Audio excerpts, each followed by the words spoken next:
I'm Chuck Wood, and this is your 2-minute tip for disciple making. We've been talking about the bullseye illustration, an objective way to help another person become more like Christ. We talked about Christ-centeredness. Now we come to the element of time. How much time are you spending with that person to help them become like Christ? Several passages come to my mind, but the best ones are the examples of Jesus. When in Mark 3:14 it says, and he appointed 12 so that they would be with him and that he could send them out to preach.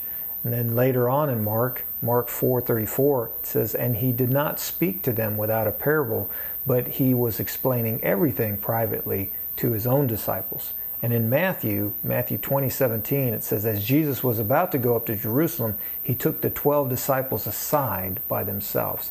Jesus spent a lot of time with his men, training them, helping them understand who he was and how to become more like him. That's what we need to do with the disciples that we're helping. We need to spend a certain amount of time with them in order to help them.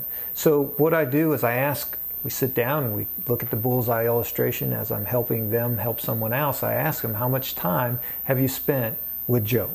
And it may be once a week, like they saw him in chapel, or twice a week, chapel and Bible study, 3 times a week, man to man, and then 4 times a week, some kind of social activity. So they've seen them 4 times a week. That's pretty good time, and time equals influence, which we'll talk about later.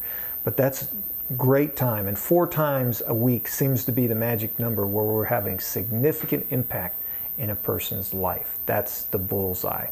Well, I hope that you're enjoying this series, and what I'd like you to do is please pass it on to your friends on Facebook and Twitter, and until next time, keep making disciples.